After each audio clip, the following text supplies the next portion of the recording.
Bryan realized that the end of his life was near.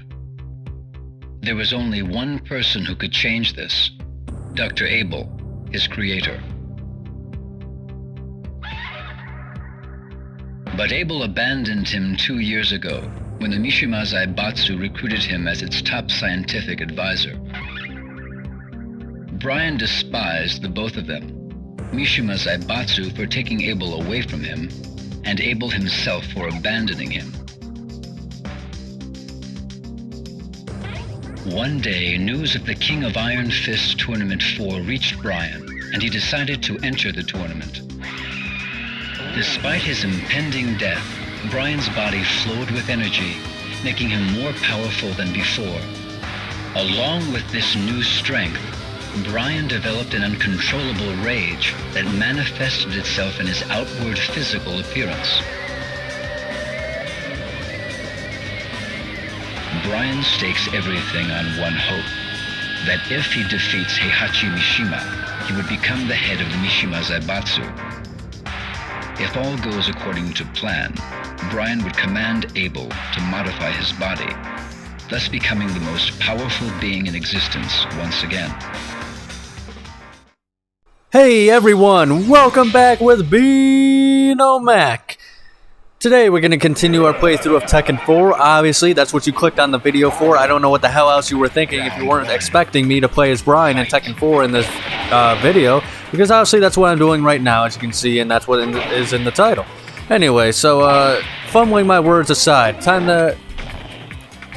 I don't know what the hell it's time to do, actually. So we're just going to continue with our playthrough here, folks. So I played through a few characters at this point. I've done the Tekken Force mode. I've played as Heihachi, Kazuya, Hwoarang, and Bryan is one of my favorite characters in the series as a whole. Especially, he's kind of in Tekken 7 too. I mean, I don't know if I could say he's my favorite though. If he's not number 1, he is definitely a solid number 2. That's for sure, folks.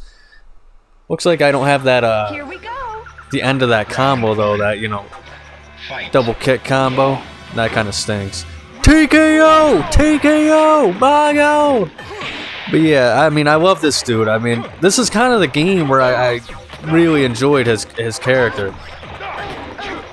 So, like, his story is essentially he's just the ultimate douchebag, you know. He's kind of like the character that people really don't like villains to be, where he's just evil for the sake of being evil. I love those kind of characters when they're done right.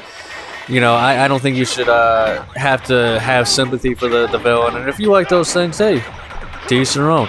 You know, I don't have a problem with those. I just hate when that's every villain nowadays and stuff like that. So I like this dude. He's just one sadistic son of a bitch. And I mean, he's got a cool design. You know, he looks cold and you know, like a monster. I mean, he just looks like a lifeless human being. Apparently, he was a corrupt cop at one point who was killed in the line of duty. I think it was when like one of his, you know, side projects, we'll call it, like they went wrong, and he ended up dying in a shootout. And then Dr. Abel, the guy who we're trying to find in this game, he made us into a cyborg. And then, you know, hey, we were kicking ass in Tekken 3, and then he just decided, yeah, we aren't worth his time anymore. So we're gonna go find that Dr. Abel, and we're gonna fucking kick his ass for it. Because you don't abandon Bryan Fury, baby, I'll tell you that much. By the way, I also want to say that's an underrated Hwoarang outfit. I don't like the hair, if I'm being honest. But other than that, I don't know. I like how they have a lot of different outfits in this game. That's just something I noticed, but... You know, you guys know you know, I'll kiss the ass of Tekken 4, you know, every video that we're in here. And I also like how in this game, you know, look at how skinny Bryan is. I mean, he's... In the later games, he's gonna become ripped and jacked again, but in this game, you know, he's really dying, and I love his narrative. This is one of the best narratives in this game, in my opinion, simply because it's unique in a lot of ways. His conflict you know, it doesn't involve really anybody else in this game. And there's a few characters that are like that in this game, but I feel like the modern, because they have so many characters, the modern solution to a lot of the Tekken storylines are just, well, why don't we just pair up these guys and say they're fighting now? Not in this game. This game gave us a real reason to play as Bryan, to want to get to the end of the tournament, to want to win the tournament. There are real stakes involved here. If Bryan doesn't win the tournament, he's more than likely going to die. Nice try there, Steve, but you're not going to get me with that punch. Here's another question I got for you guys this week. Do you prefer Steve in this game in his boxing trunks when they go, you know, all the way down past his knees? Or are you a fan of like the short shorts, you know, traditional boxing shorts, Steve? Because I don't know. I don't know if this is based off of like actual boxers and maybe in Britain or something like that, or, you know, I'm not a big boxing fan, guys, I'll be honest. Or if this is just like parachute pants or something like that. I don't know. Plus, I mean, come on. Here's another reason to love Bryan. That's a 1-6 son of a bitch. Speaking of another 6 son of a bitch. Round 1. I don't know why I always associate this theme. I always associate it with Marduk. Oh, you'll understand later on in my probably my last playthrough, honestly. But man, this stage is probably the most atmospheric stage in the whole game. It used to kind of legitimately scare the shit out of me when I was a kid. Speaking of getting scared, just oh no. Jesus Christ, you see how brutal that was? He smacked me, I spun around face first into the fucking wall. This is what's awesome about this game, fellas. But I mean, like, this is such a, you're trapped in this looks like it's a freezing fucking cold laboratory, you know, test room or something. I don't even know what the hell this would be. An elevator? No, it's not an elevator, of course, but one can dream, right? I mean, the music. Look at all the steam. It feels cold to me, but is that steam? Is that hot steam? Like, I don't know what the hell is going on here, but neither do you. Ooh, that was a close one. Fool. And this is just the kind of awesome arenas that this game can provide. Atmosphere. Alright, now we gotta take on Kazuya. This dude's literally fighting with sunglasses on right now. Look at those shoes, folks. Those aren't just the dress shoes he would wear later on. This is definitely an interesting Kazuya outfit. Like, everything he's wearing right now does not go together. Look at the pants, the shirt, the gloves, the glasses, the sneakers. Even the rolling up of his sleeves does not go well with the rest of his outfit. They kind of made it better in Tekken 5, but that said, I mean, you gotta love the cheesiness of the outfit in this game.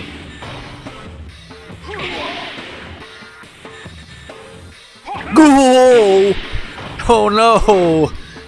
I can't believe I got hit by that. Hit it with the TKO again, yeah. Yeah, that more than makes up for it. Ouch. Oh, and that punch. That's another thing. I mean, I love the fighting. Tekken is so good at differentiating all of its characters. Like, it's pretty traditional in its fighting style. You know, there's nobody who's throwing fucking fireballs in this game, right? And that's why I love it.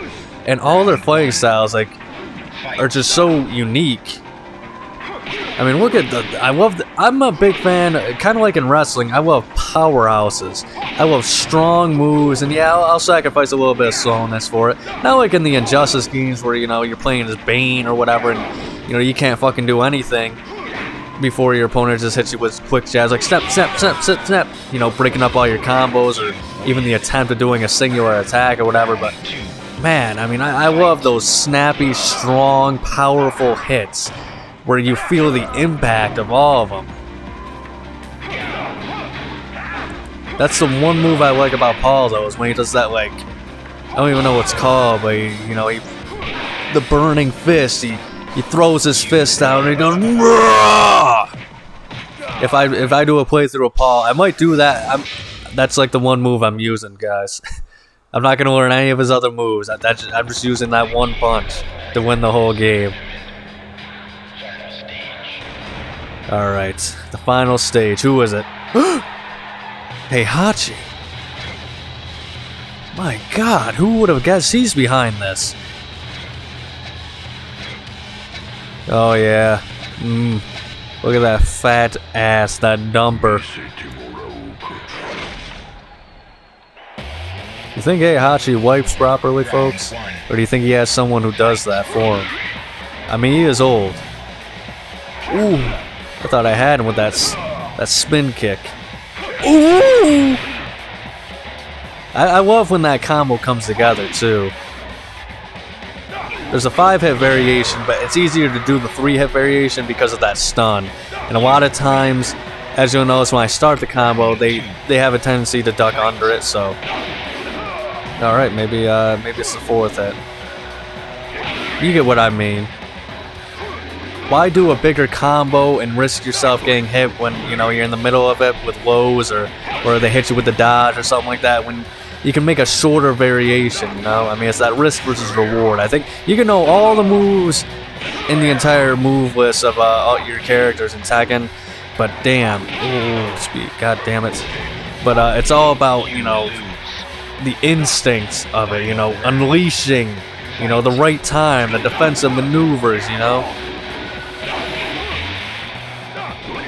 Because trust me, I've been those guys who I've learned the entire movesets of characters, and then when it comes down to it, you know, I'm trying to do all these fancy moves and such, and I just end up getting my ass kicked by like quick moves and the basics and stuff like that because I lose sight of what's important. We found him. Following his victory, Bryan approached Abel on shaky legs. "You're still alive?" Abel was in disbelief.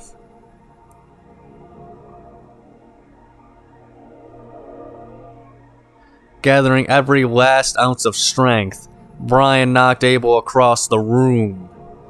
At the same time, Bryan fell to the ground, unconscious. Yeah, apparently this was the death of Abel, too. Ah, you're finally awake.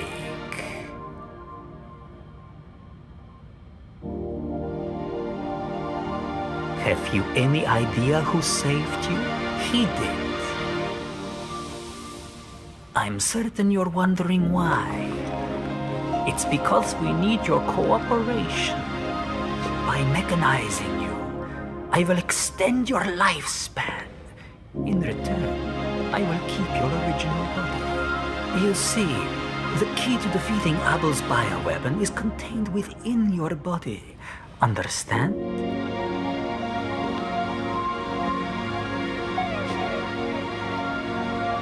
Well, shall we get started then?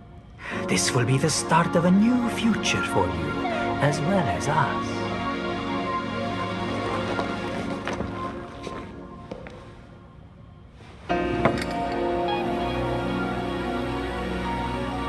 When you wake, it will feel as though only a moment has passed, but in reality, a year will have gone by. You will be completely reborn in a new body, all right? Well then, sweet dreams. Man, that is an amazing ending. The music, the atmosphere, the doctor's voice. It's like ASMR, you know, it's the atmosphere, guys. You know, listen to me tap on the mic. Listen to me tap on the mic. You see that? That's ASMR. I don't know how, but it is. It's relaxing, I think. But yeah, that ending as a whole, with the epilogue included, is just so awesome. It's probably my favorite in the whole series. It's one of a big reason why I like Bryan in particular. You know, he's just, you know, I don't use this term often because I'm not exactly hip with the kids, but man, you know, Bryan, he's raw. You know, he's just so damn raw. You know, taking out Abel, the one guy who can save his life. It's stupid, don't get me wrong, but I love it. I love it. Apparently he's dead too, so I mean, fantastic. Anyway, so all that nonsense aside, thank you so much for watching, folks. If you enjoyed, make sure to like and subscribe, and check out next week's episode of Fighting Friday, of Tekken 4, of course. And above all else, please remember to have a nice day.